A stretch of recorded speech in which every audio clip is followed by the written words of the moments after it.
Whatever you do, don't die before you do this.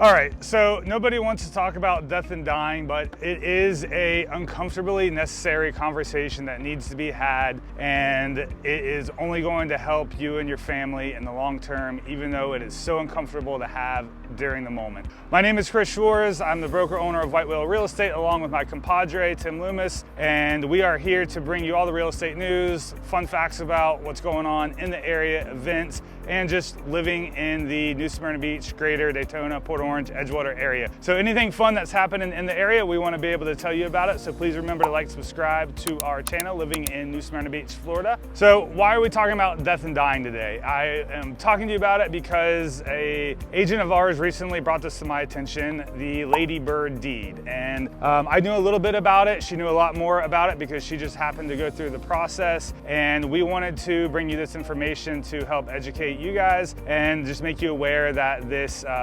document exists out there to help you through the probate process, make life a little bit easier, a little bit more cheaper, and a little bit more private. Today we're going to talk about the Lady Bird deed, what it is, 5 key components of it, and how it works, and a couple frequently asked questions about the Lady Bird deed.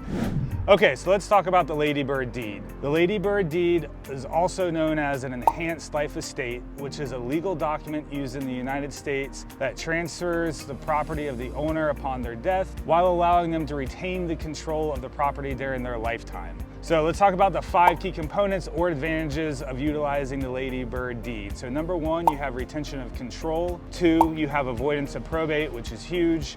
3, you have flexibility. 4, you're going to have avoidance of creditors, which is another huge advantage. Followed by number 5 is going to be tax advantages as well. So what I'd like to do is just quickly break these down for you. And I want to remind you that 1, we're not an attorney, and 2, the Lady Bird deed is not the end-all be-all, but it is definitely a great tool to utilize. Again, we just want to help you stay informed and help give you options throughout your real estate doings or whatever you have going on with you or your family to help you make the most of whatever is going on and not get taken advantage of.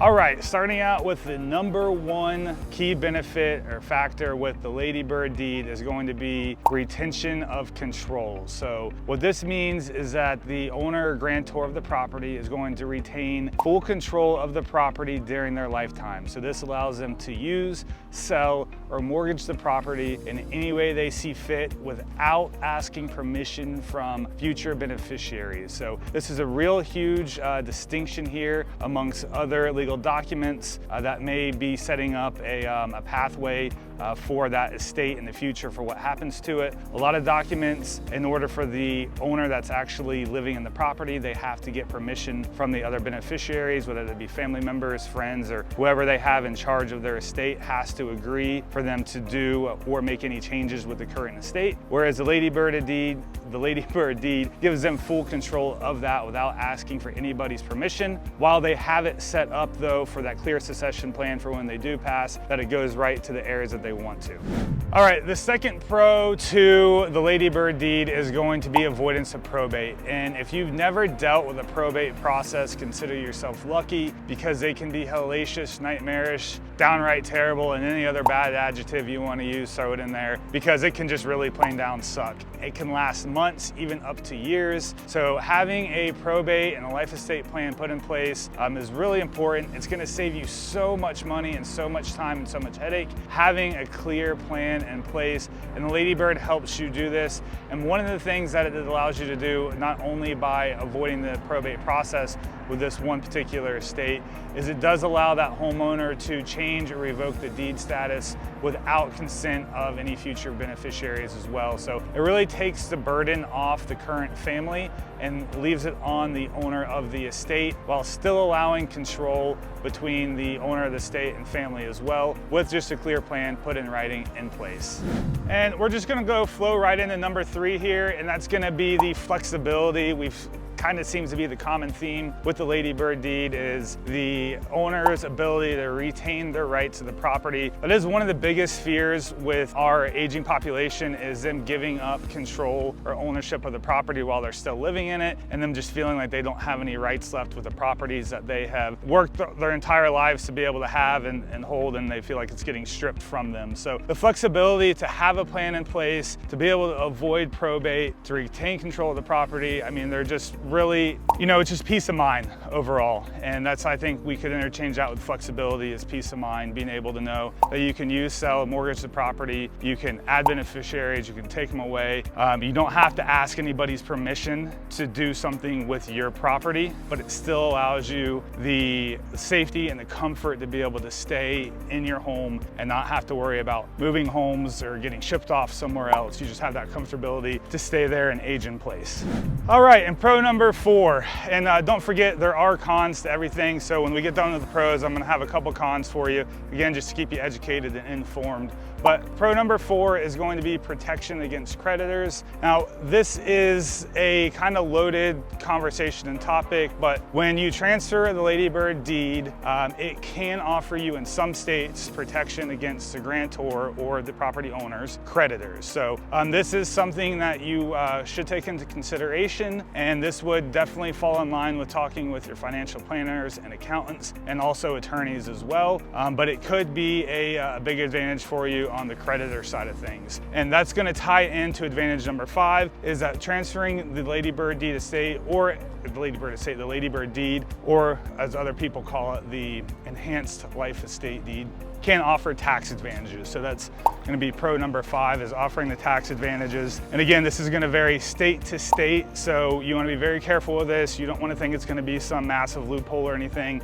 You absolutely 100% need to be using professionals, your accountants, attorneys, and making sure that they are having all the paperwork set up correctly for you, and that everything is going to be in place, and that way you're not making a bigger mess for yourself by trying to avoid something. So talking about states, the ladybird deed is not valid or effective in every state. So I know for sure in Florida it is, because that's why we're talking about it today. I don't have a list of the other states, but I will leave it in the description below, the list of all the other states that do acknowledge the ladybird deed, which was innovated by Lyndon B. Johnson's wife, and they affectionately called it the ladybird deed. So a little history on that. One of the frequently asked questions that people get, or that we get asked about the ladybird deed, is do you have to be a lady to utilize it? And no, you do not have to be a lady to utilize the ladybird deed. As we know, that is also called the enhanced life estate deed as well. So just a couple things to kind of keep an eye out for on that. And let's get to one of the cons.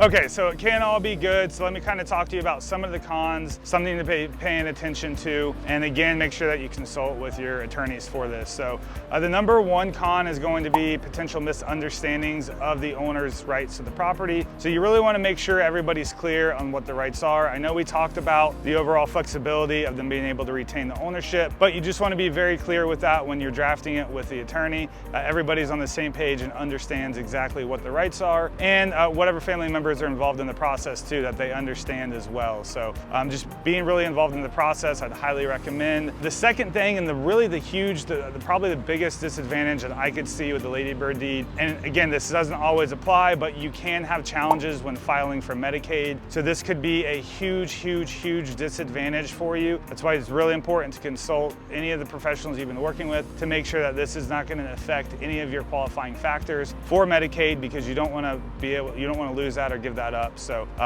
the really crucial point there with the Medicaid and making sure that filing for the ladybird deed is not going to affect you in any way with the Medicaid. Number 3, we talked about a little bit, the ladybird deed is not available in every state or acknowledged in every state. So again, don't use this video as a blanket statement for you and think it's possible, or go start filing paperwork by yourself. And I will leave the list of states that ladybird deed is accepted in the description below. Number 4, unintentional consequences when drafting the ladybird deed. This is what I mean by talking and hiring professionals. Don't you try to fill it out yourself, because you can mess it up, and then you have tax consequences, you have creditor consequences, and it's just gonna be a big old mess, and then you're gonna end up in probate, which you don't want. Avoid probate. The last thing to really think about with this and to understand, the ladybird deed is not an end-all be-all for the entire person's estate. So this is only handling their one primary residence property. So if they have multiple properties, multiple real estate, if they have boats, planes, trains, automobiles, jewelry, watches, horses, whatever, that is a whole separate issue that you would need to have handled by a estate planning attorney, or whatever you call it in whatever state you're in. So just do be aware, if you're in a state that they accept the ladybird deed, does not cover anything else. So you still need to talk with an estate planner. This is one tool in the toolbox to help facilitate an easier transition while still giving the owner rights to the property and allowing them to feel comfortable living in the property and knowing it's not going to be swept up underneath the rug from them. So I hope this video helps. There's a lot of great advantages to the ladybird deed, saving time, money, hassle, and just that overall peace of mind and knowing that you have that property to retain until you do pass, and that it's going to be an easy transition for your beneficiaries. They're not going to have to fight, struggle, and go through the court system and pay a whole bunch of money just to get the property that was going to be theirs anyway. So if there's anything we can do for you, guys have any questions, comments, concerns, let us know. If you know of any other tips or tricks throughout the probate process or the transition of life, please let us know in the comments below. We love to help and share the wealth of knowledge and information we have. So until next week's video, hope you guys have a great week, and it is officially springtime, I think. It's hot here in Florida. See you guys soon.